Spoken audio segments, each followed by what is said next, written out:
guys, menya byinshi ku bantu twita ko batagira ubwenge cyangwa se abantu twita ko batagira imitekerereze mizima. Rimwe na rimwe ari igihe bari abantu tubabona tukabafata ukundi kuntu, tukaba twabashyira mu kindi cyiciro, kandi nyamara my friend, burya umuntu wese uzabona ntukamufate nk'inzanga, kuko abantu bose ku isi ntago ari inzanga, hari n'abigira inzanga.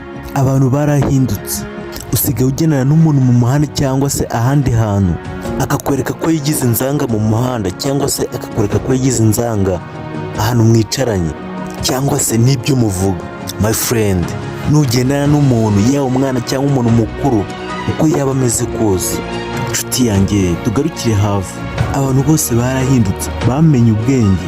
Iyo ubona usigaye uvugana n'umuntu cyangwa se ukundana n'umukobwa akakubwira uburyo ki ari umuntu witonda, ari umuntu utajya uva iwabo, ari umuntu ujya ucisha makeya, yewe akakumvisha uburyo ki ari umuntu udasanzwe, iteka nukora ikintu cyangwa ukavuga ikintu, jya utekereza ikintu uvuze neza cyangwa se ikintu wumvise neza, kuko hari igihe uzagikenera. Twe kugendera mu Kigali tutazi ngo ni ibiki. Duharanire gukora ibidufitiye umumaro, duharanire gukora ibizatugirira umumaro ejo hacu hazaza ndetse n'umuryango wacu. My friend, ese ujya ubona urukundo nyogokuru wawe agufitiye nimba umufite, cyangwa se sogokuru wawe? Burya abantu bakuru batubwira yuko nta muryango wawe ushobora kuba wakwifuza kubona wasubiye inyuma, cyangwa se uri gutera usubira inyuma mu iterambere ryawe. Ariko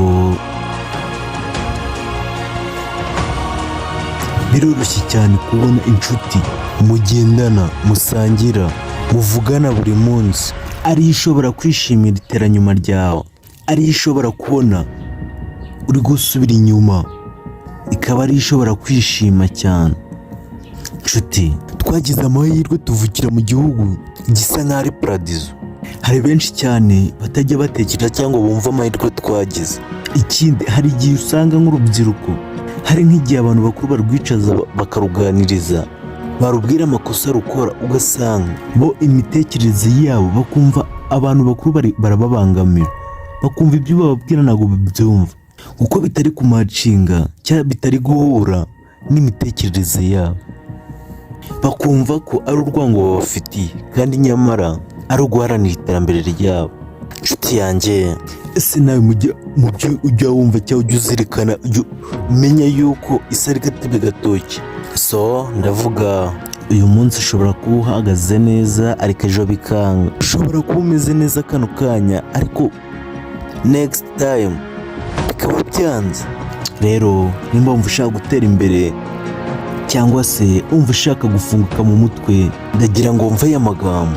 Iteka si ngombwa kuba ufite amafaranga, burya umuntu agira amahirwe amwe mu buzima. Hari benshi bajya bitiranya ibintu, ukumva umuntu aravuze ngo uriya afite amafaranga, uriya yarakize, uriya yagezeyo, yagize amahirwe. Ugasanga hari benshi bamuciye imigani bavuga bati amahirwe aza rimwe mu buzima, uyu munsi nawe byakwanga bikamera nkatwe.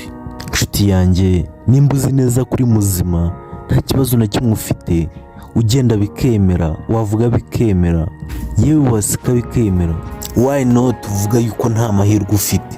Ayo niyo mahirwe ya mbere tugira mu buzima, ariko hari benshi cyane batajya bayaha agaciro, hari benshi cyane batajya babitekereza. Nimba uzi ko uhumeka bikemera, ukaba uzi ko utarwaye, ukaba uzi ko ufite amaboko n'amaguru, ufite amaso n'amatwi, ukaba ufite umutwe muzima, inshuti yanjye, ayo niyo mahirwe ubundi twagakwiye cyangwa se twagakwiye kuba ariyo ya mbere dukeneye mu buzima, kuko ayo niyo mahirwe atajya aboneka ku isoko. Nimba uzi ko wujuje ibyo bintu, menya ko ufite amahirwe menshi cyane ashoboka. Ubundi ahasigaye ari uguhasoringa, ari uguhangana, bakubonye icyo ushaka, utitaye kugendera ku bandi cyangwa se ugirira ishyari abandi bantu, bagenzi bawe, inshuti zawe, bavandimwe. Burya abantu bakuru batubwira yuko nukora ikosa ukaba ushobora kuzagendera ku nshuti cyangwa se ku muvandimwe, bitewe n'iterambere afite cyangwa bitewe n'ibikorwa afite n'ibikorwa akora, ukibaza ese ngewe kugira ngo ngere ku byo agezeho bizagenda gute, bizamfata iki, nzakenera iki, bizagenda gute kugira ngo ngere aho ageze. Ese ko nifuza ibintu nka biriya, ko nifuza gukora ibintu nka biriya, bizagenda gute? My friend, ntuzakore ikosa ngo ugendere ku muntu, kuko ushobora kumugenderaho utazi imbaraga yabitakajemo, cyangwa se utazi kugira ngo abigereho inzira yaciyemo. Twese twaje ku isi ariko aho twacese hamwe, yewe n'imitekerereze yacu ntihuye. Buri wese yaje ku isi kugira ngo azakora ibyananiranye, azagerageze. Atari ngombwa gusenya abandi, atari ngombwa kuvuga nabi abandi. Nshuti yanjye, haranira kwiharurira inzira, cyane cyane uharanire kugirirwa icyizere n'abantu, uharanire kubana neza n'abantu. Ibyo byonyine bizakubeshaho, bizaguhuza n'abantu bakomeye cyane. Benshi bazakwizera bitewe n'imyitwarire yawe myiza, ni benshi uzasaba ubufasha bakagufasha, ni benshi cyane bashobora gukunda imyitwarire yawe, ariko biragoye kubona umuntu uzamwishongoraho cyangwa se mubona ukundi kuntu wumva ushaka gutera imbere nkawe. My friend, ibyiza birahenda, kandi burya bavuga yuko iyo ushaka ikintu wumva kugera ahantu, wumva gutunga nk'undi muntu, uzirengagiza byinshi cyane bishoboka. Ukura amaboko mu mufuka, ukora utitaye ngo baraguseka. Ariko inshuti yanjye, hari ikintu mutajya mwibuka. Burya ikintu tubona ko kitakunda mu buzima bwacu, cyangwa se ibintu tubona ko bitakemera,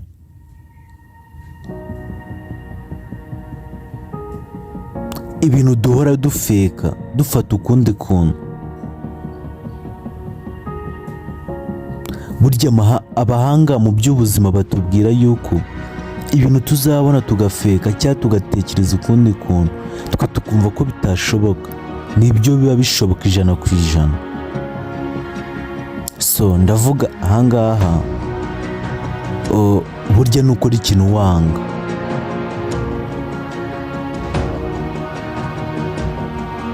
nukora ikintu wumva kitakurimo, ubona ko nyine utari shapu yacyo,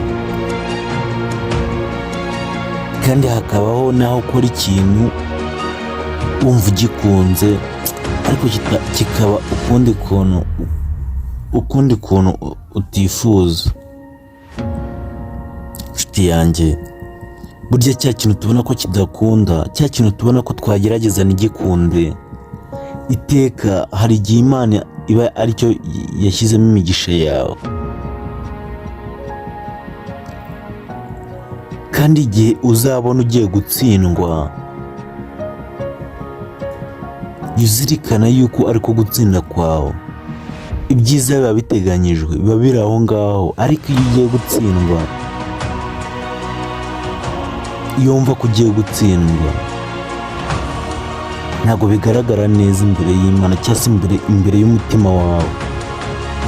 Burya nujya ubona ugiye gutsindwa, ahubwo ujye ukoresha imbaraga zirenze izo wari wabanje gukoresha, kugira ngo ugerageze ugere ku cyo ushaka.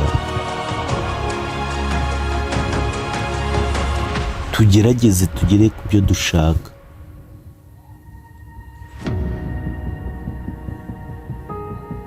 Twagize amahirwe tuvukira mu gihugu cy'u Rwanda, tunashimira Perezidenti Paul Kagame.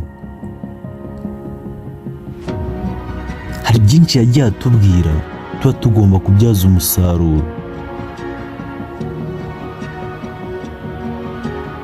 hari byinshi akora twakabaye tugenderaho tukaba icyitegererezo nk'urubyiruko, ariko hari benshi cyane batabiha agaciro. Inshuti yanjye,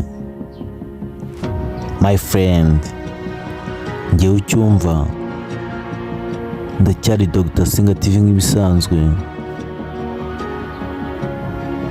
Ku bantu duhurira TikTok, kora follow. Ku bantu duhurira Instagram,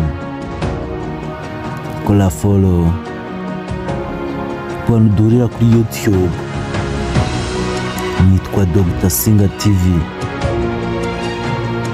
Andika Dr. Singa TV, kuri subscribe, like, share and comment kugira ngo tujye duhura buri munsi